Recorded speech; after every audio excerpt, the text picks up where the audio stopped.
ಒಂದು ದೊಡ್ಡ ಆನೆ, ಒಂದು ಪುಟ್ಟ ಇರುವೆ. ಇವರಿಬ್ಬರ ನಡುವೆ ಏನ್ ಸಂಬಂಧ ಇರ್ಬೋದು ಅಂತ ನಿಮ್ಗನ್ಸತ್ತೆ. ಆನೆ ತನ್ನ ದೊಡ್ಡ ದೇಹದ ಬಗ್ಗೆ ತುಂಬಾ ಹೆಮ್ಮೆ ಪಡ್ತಿತ್ತು. ಆದ್ರೆ ಒಂದಿನ ಆ ದೊಡ್ಡ ಆನೆಯ ಪ್ರಾಣವನ್ನ ಉಳಿಸಿದ್ದು ಈ ಪುಟ್ಟ ಇರುವೆ.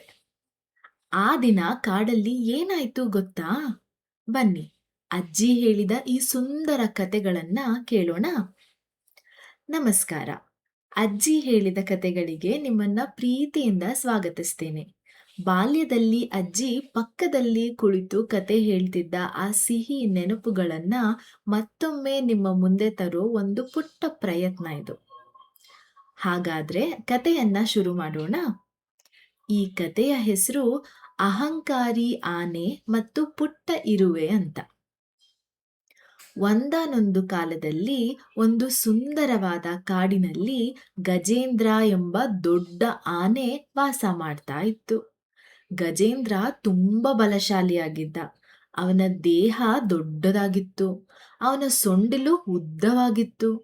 ಅವನು ನಡೆಯುವಾಗ ಧಡ್ ಧಡ್ ಧಡ್ ಅಂತ ನೆಲ ಎಲ್ಲ ನಡುಗುವಂತೆ ಆಗ್ತಿತ್ತು.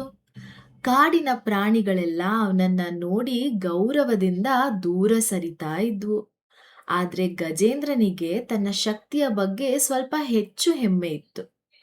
ಅವನು ಆಗಾಗ ಹೇಳ್ತಿದ್ದ, ಈ ಕಾಡಿನಲ್ಲಿ ನನ್ನಷ್ಟು ಬಲಶಾಲಿ ಯಾರೂ ಇಲ್ಲ ಅಂತ.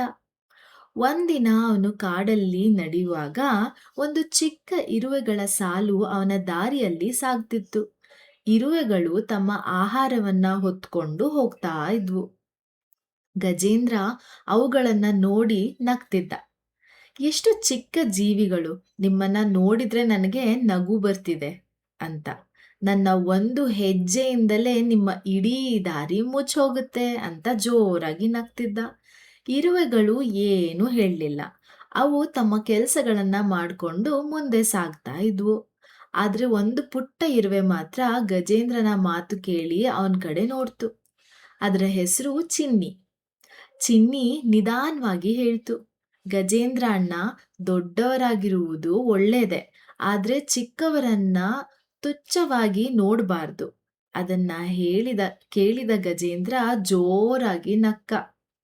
ನೀನಾ ನನಗೆ ಬುದ್ಧಿ ಹೇಳ್ತಿರೋದು? ನೀನು ನನ್ನ ಒಂದ್ ಕಾಲಿನ ಬೆರಳಿಗಿಂತನೂ ಚಿಕ್ಕವಳು ಅಂತ. ಚಿನ್ನಿ ಏನು ಹೇಳದೆ ಅಲ್ಲಿಂದ ಹೊರಟೋಯ್ತು. ಕೆಲವು ದಿನಗಳ ನಂತರ ಆ ದಿನ ಕಾಡಿನಲ್ಲಿ ತುಂಬಾ ಬಿಸಿಲಿತ್ತು. ಗಜೇಂದ್ರ ನೀರಿಗಾಗಿ ಬಹಳ ದೂರ ನಡೆದು ಹೋದ. ಅವನಿಗೆ ಒಂದ್ ಹಳೆಯ ಕೆರೆ ಕಾಣಿಸ್ತು. ಆಹಾ, ಎಂತ ಸಂತೋಷಪಟ್ಟು ಗಜೇಂದ್ರ ಕೆರೆಯೊಳಗೆ ಇಳಿದ. ನೀರನ್ನು ಕುಡ್ದ. ನಂತರ ನೀರಲ್ಲಿ ಆಟ ಆಡೋಕೆ ಶುರು ಮಾಡ್ದ. ಅಷ್ಟರಲ್ಲಿ ಅವನು ಕಾಲು ಕೆರೆಯ ಪಕ್ಕದಲ್ಲಿದ್ದ ಕೆಸರಿನಲ್ಲಿ ಸಿಕ್ಕೊಂಡು ಮೇಲಕ್ಕೆ ಬರದಂತೆ ಆಯ್ತು. ಅವನು ಸುಲಭವಾಗಿ ಹೊರ ತೆಗೆಯೋಕೆ ಆಗ್ಲೇ ಇಲ್ಲ. ಒಮ್ಮೆ ಎಳ್ದ, ಕಾಲು ಬರ್ಲಿಲ್ಲ. ಮತ್ತೊಮ್ಮೆ ಬಲವಾಗಿ ಎಳ್ದ, ಬರ್ಲಿಲ್ಲ. ಮೂರನೇ ಬಾರಿ ತನ್ನ ಎಲ್ಲಾ ಶಕ್ತಿಯನ್ನ ಬಳಸಿ ಜೋರಾಗಿ ಎಳ್ದ. ಆದ್ರೂ ಅವನ ಕಾಲು ಇನ್ನಷ್ಟು ಕೆಸರಲ್ಲಿ ಸಿಕ್ಕಾಕೊಂಡ್ತು. ಗಜೇಂದ್ರನಿಗೆ ಭಯ ಶುರು ಆಯ್ತು. ಯಾರಾದ್ರೂ ಇದೀರಾ? ನನ್ಗೆ ಸಹಾಯ ಮಾಡಿ ಅಂತ ಜೋರಾಗಿ ಕೂಗ್ದ. ಆದ್ರೆ ಸುತ್ತಮುತ್ತ ಯಾರೂ ಇರ್ಲಿಲ್ಲ. ಅವನು ಮತ್ತೆ ಕೂಗ್ದ, ದಯವಿಟ್ಟು ಯಾರಾದ್ರೂ ನನ್ನನ್ನ ರಕ್ಷಿಸಿ ಅಂತ. ಆಗ ಅವನ ಕೂಗು ಕೇಳಿ ಚಿನ್ನಿ ಇರುವೆ ತನ್ನ ಗುಂಪಿನೊಂದಿಗೆ ಅಲ್ಲಿಗೆ ಬಂತು. ಗಜೇಂದ್ರ ಚಿನ್ನಿಯನ್ನ ನೋಡ್ದ. ಅವನಿಗೆ ತನ್ನ ಹಿಂದಿನ ಮಾತು ನೆನ್ಪಾಯ್ತು. ಅವನು ತಲೆ ತಗ್ಗಿಸ್ದ. ಚಿನ್ನಿ ಹೇಳ್ತು, ಗಜೇಂದ್ರ ಅಣ್ಣ, ಹೆದರ್ಬೇಡಿ, ನಾವು ನಿಮ್ಗೆ ಸಹಾಯ ಮಾಡ್ತೀವಿ ಅಂತ. ಗಜೇಂದ್ರ ಆಶ್ಚರ್ಯಪಟ್ಟ. ಆದ್ರೆ ನೀವು ಇಷ್ಟು ಚಿಕ್ಕವರು, ನನ್ನನ್ನ ಹೇಗ್ ರಕ್ಷಿಸ್ತೀರಾ ಅಂತ. ಚಿನ್ನಿ ನಗ್ತಾ ಹೇಳ್ತು, ನಾವು ಚಿಕ್ಕವರು, ಆದ್ರೆ ಒಟ್ಟಾಗಿ ಕೆಲಸ ಮಾಡಿದ್ರೆ ನಮ್ಮಿಂದಲೂ ದೊಡ್ಡ ಕೆಲಸ ಸಾಧ್ಯ ಆಗುತ್ತೆ ಅಂತ. ಚಿನ್ನಿ ತನ್ನ ಇರುವೆ ಸ್ನೇಹಿತರನ್ನ ಕರ್ಕೊಂಡು ಬಂದು ಅವು ಕೆರೆಯ ಸುತ್ತಲಿನ ಮಣ್ಣನ್ನ ನಿಧಾನವಾಗಿ ತೆಗೆದು ಹಾಕೋಕೆ ಪ್ರಾರಂಭ ಮಾಡಿದ್ವು. ಒಂದಿರುವೆ, ಎರಡಿರುವೆ, 10, 20, ನೂರಾರು ಇರುವೆಗಳು ಅವು ಮಣ್ಣನ್ನ ತೆಗೆದು ದಾರಿ ಮಾಡಿಕೊಟ್ವು. ಅದೇ ಸಮಯದಲ್ಲಿ ಕಾಡಿನ ಕೆಲವು ಪ್ರಾಣಿಗಳು ಅಲ್ಲಿಗೆ ಬಂದ್ವು. ಎಲ್ಲರೂ ಸೇರಿ ಗಜೇಂದ್ರನಿಗೆ ಸಹಾಯ ಮಾಡಿದ್ರು. ಗಜೇಂದ್ರ ತನ್ನ ಕಾಲನ್ನ ನಿಧಾನವಾಗಿ ಎಳೆದ. ಈ ಬಾರಿ ಪಚಕ್ ಅಂತ ಅವನ ಕಾಲು ಕೆಸರಿನಿಂದ ಹೊರಗೆ ಬಂತು. ಗಜೇಂದ್ರ ಮುಕ್ತನಾದ.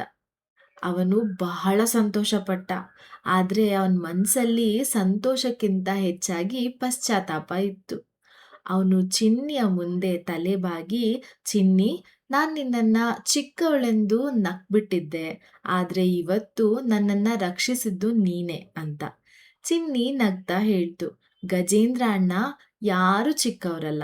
ಪ್ರತಿಯೊಬ್ರಲ್ಲೂ ಯಾವುದಾದ್ರೂ ಒಂದು ವಿಶೇಷ ಶಕ್ತಿ ಇದ್ದೇ ಇರುತ್ತೆ ಅಂತ ಹೇಳ್ತು. ಗಜೇಂದ್ರ ಆ ಮಾತನ್ನ ಎಂದಿಗೂ ಮರೀಲಿಲ್ಲ. ಆ ದಿನದಿಂದ ಅವನು ಕಾಡಿನ ಯಾವುದೇ ಸಣ್ಣ ಜೀವಿಯನ್ನು ತ್ವಚ್ಛವಾಗಿ ನೋಡ್ಲಿಲ್ಲ. ಯಾರಿಗಾದ್ರೂ ಸಹಾಯ ಬೇಕಾದ್ರೆ ಮೊದಲಿನಾಗಿ ಮುಂದೆ ಬರ್ತಿದ್ದ. ಮತ್ತೆ ಕಾಡಿನ ಎಲ್ಲಾ ಪ್ರಾಣಿಗಳಿಗೂ ಅವನನ್ನ ಪ್ರೀತಿಸೋಕೆ ಪ್ರಾರಂಭ ಮಾಡಿದ್ವು.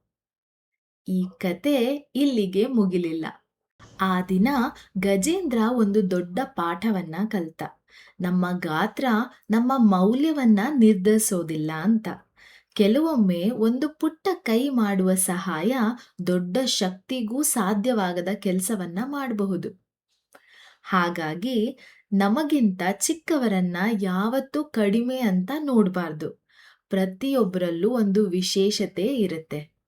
ಈ ಕತೆ ಮುಗೀತು. ಆದ್ರೆ ಒಂದು ಪುಟ್ಟ ಪ್ರಶ್ನೆ ನಿಮ್ಮ ಮನಸ್ಸಿನಲ್ಲಿ ಉಳಿಲಿ. ನಿಮ್ಮ ಜೀವನದಲ್ಲಿ ನಿಮಗೆ ಸಹಾಯ ಮಾಡಿದ ಒಬ್ಬ ಚಿಕ್ಕ ವ್ಯಕ್ತಿ ಯಾರು? ಬಹುಶಃ ಒಬ್ಬ ಪುಟ್ಟ ಮಗು, ಒಬ್ಬ ಸ್ನೇಹಿತ, ಅಥವಾ ನಿಮ್ಮ ಅಜ್ಜಿ ಹೇಳಿದ ಒಂದು ಚಿಕ್ಕ ಮಾತು? ಈ ಕತೆ ಕೇಳುವಾಗ ನಿಮ್ಮ ಬಾಲ್ಯದ ಯಾವುದಾದ್ರೂ ನೆನಪು ನಿಮಗೆ ಬಂದಿದ್ರೆ ನಮ್ ಜೊತೆ ಹಂಚ್ಕೊಳ್ಳಿ. ಮತ್ತೊಂದು ಸುಂದರ ಕಥೆಯೊಂದಿಗೆ ಮತ್ತೆ ಭೇಟಿಯಾಗೋಣ. ಕತೆಗಳು ಕೇಳೋಣ, ನೆನಪುಗಳನ್ನ ಮತ್ತೆ ಬದುಕೋಣ. ನಮಸ್ಕಾರ.